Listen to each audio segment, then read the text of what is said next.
যার জীবনে যত বেশি অভিযোগ, যত বেশি অভিমান, তার জীবন তত বেশি অশান্তির।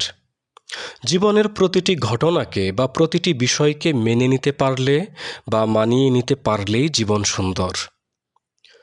হযরত আবদুল্লাহ ইবনে মুবারক রহমতুল্লাহি আলাইহি নামে আল্লাহর একজন ওলি ছিলেন।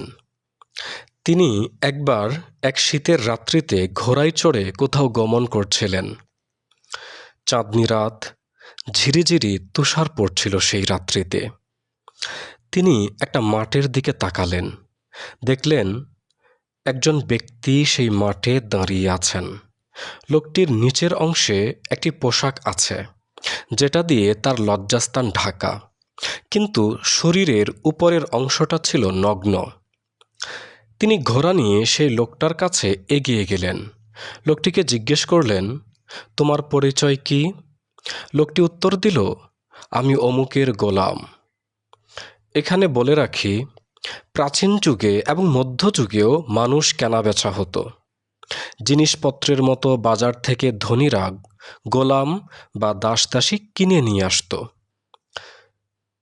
হযরত আবদুল্লাহ ইবনে মুবারক রহমতুল্লাহি আলাই যে লোকটাকে দেখলেন, তিনিও ছিলেন এমনই একজন ধনী ব্যক্তির গোলাম। তিনি সেই গোলামকে জিজ্ঞেস করলেন, এই তুষার ঝড়ের রাত্রিতে তুমি কেন এই খোলা মাঠে দাঁড়িয়ে আছো? লোকটি উত্তর দিল, আমি একটা অপরাধ করেছিলাম, আর সেটার শাস্তি স্বরূপ আমার মুনিব বা আমার মালিক আমাকে এখানে দাঁড় করিয়ে রেখেছেন। তিনি আবার সেই গোলামকে জিজ্ঞেস করলেন, ঠিক আছে, ধরে নিলাম তোমার মুনিব তোমাকে শাস্তি দেবার জন্য কনকনে এই শীতের রাত্রিতে তোমাকে দাঁড় করিয়ে রেখেছেন, কিন্তু তোমার গায়ে কোনো পোশাক নেই কেন? তুমি কি তোমার মুনিব বা তোমার মালিককে বলতে পারো না তোমাকে একটা পোশাক কিনে দিতে?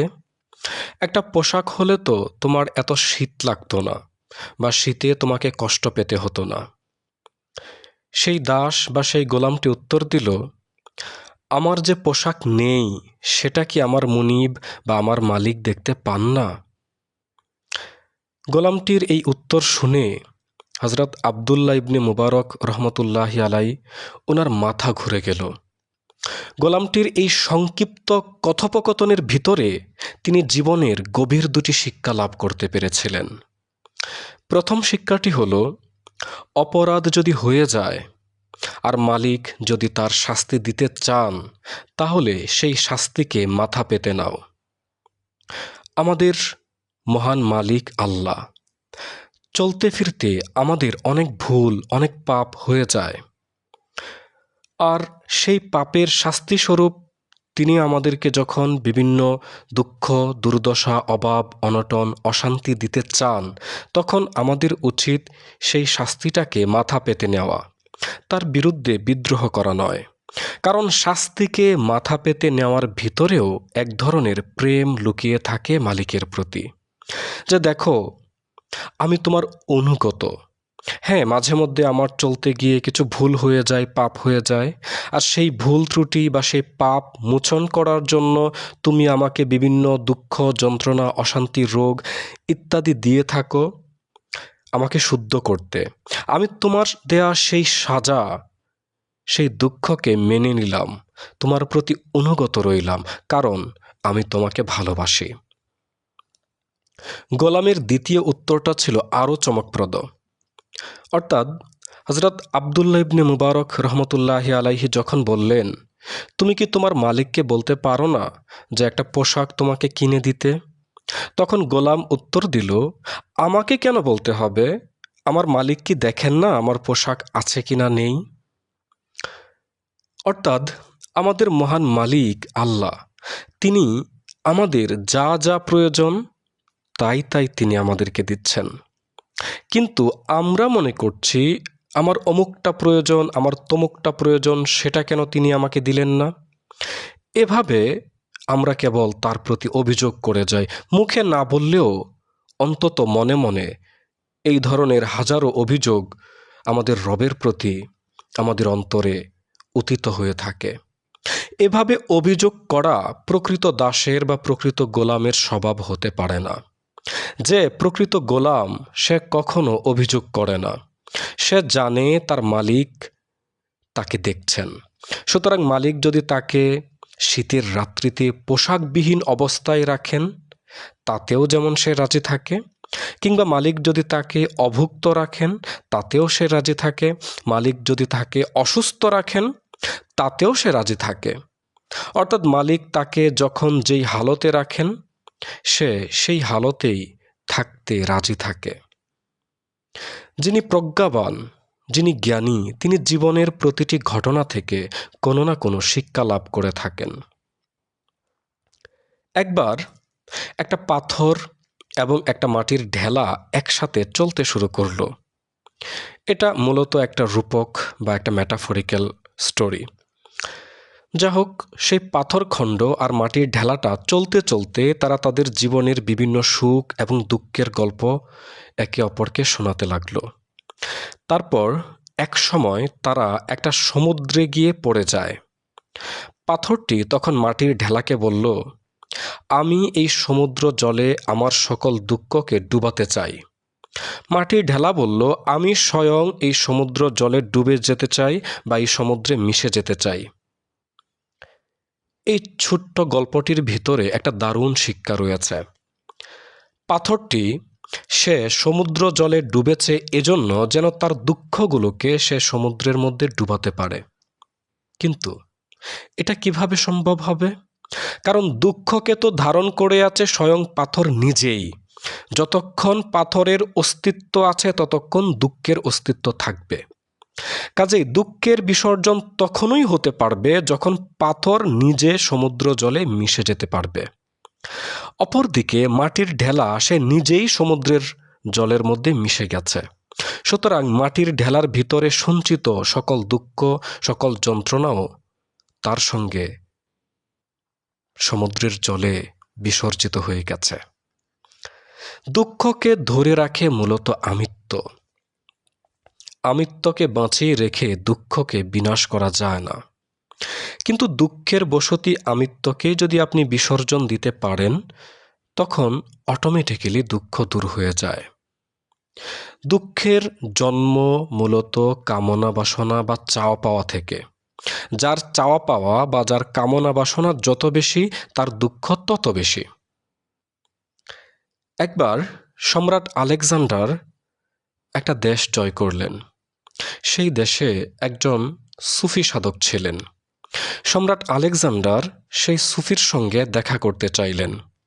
তিনি তার সৈন্যবাহিনীকে পাঠালেন সেই সুফিকে তার কাছে নিয়ে আসতে। সৈন্যরা গিয়ে সেই সুফিকে বললেন, আপনি খুবই ভাগ্যবান, কারণ স্বয়ং সম্রাট আপনার সঙ্গে দেখা করতে চেয়েছেন। সুফি কিছুটা অবাক হলেন। তারপর ধীরে ধীরে তিনি মাথা উঠিয়ে বললেন, কি বললে? সম্রাট আমার সঙ্গে দেখা করতে চেয়েছেন? তুমি যাকে সম্রাট বলছ সে আসলে আমার দাসেরও দাস, আমার গোলামেরও গোলাম। এই কথা শুনে রাজার সৈন্যরা ক্ষেপে গেল। তারা অনেক কষ্টে তাদের রাগ সংবরণ করে তারা রাজার নিকট ফিরে গেল। পুরো ঘটনাটা রাজাকে বলা হলো।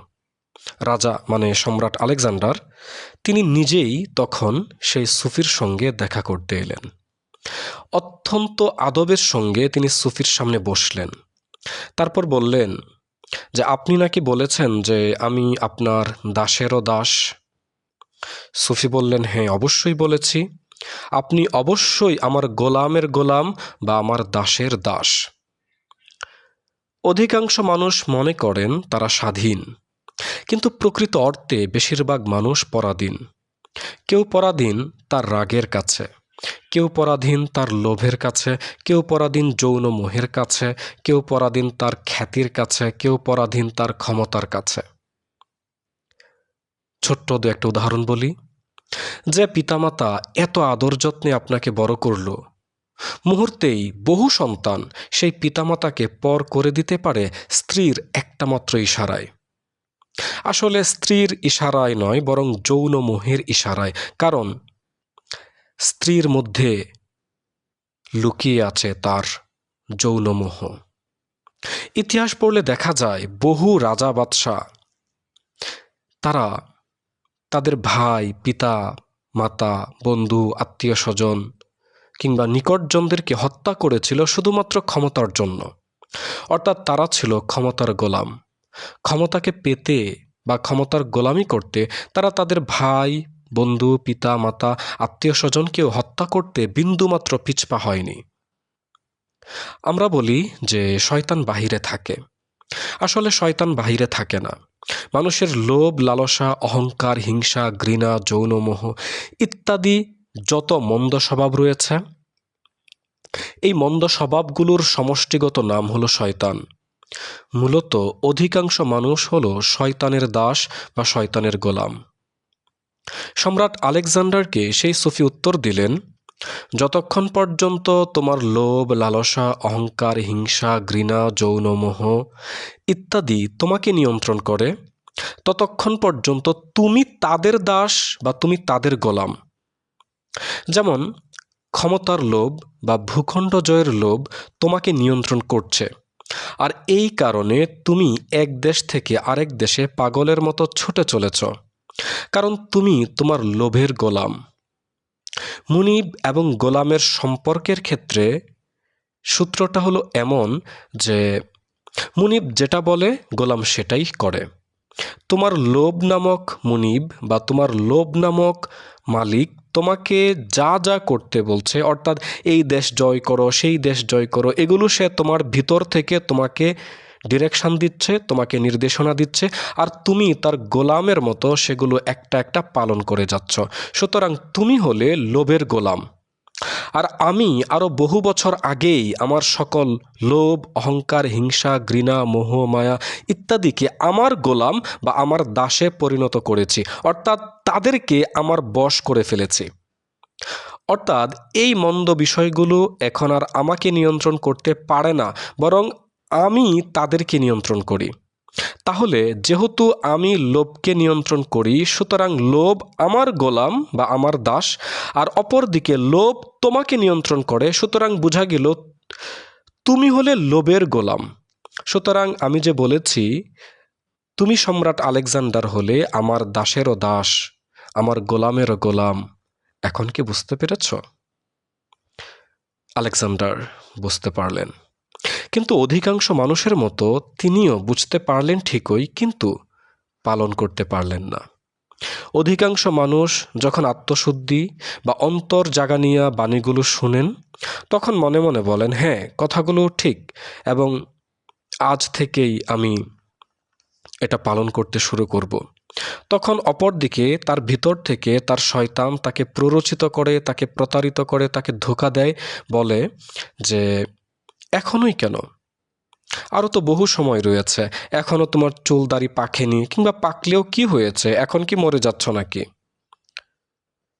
ভিতরের শয়তান এভাবেই মানুষকে প্রতারিত করে, আর এভাবেই অমূল্য জীবন একসময় ধীরে ধীরে নষ্ট হয়ে যায়, আর মৃত্যু এসে পাকড়াও করে ফেলে।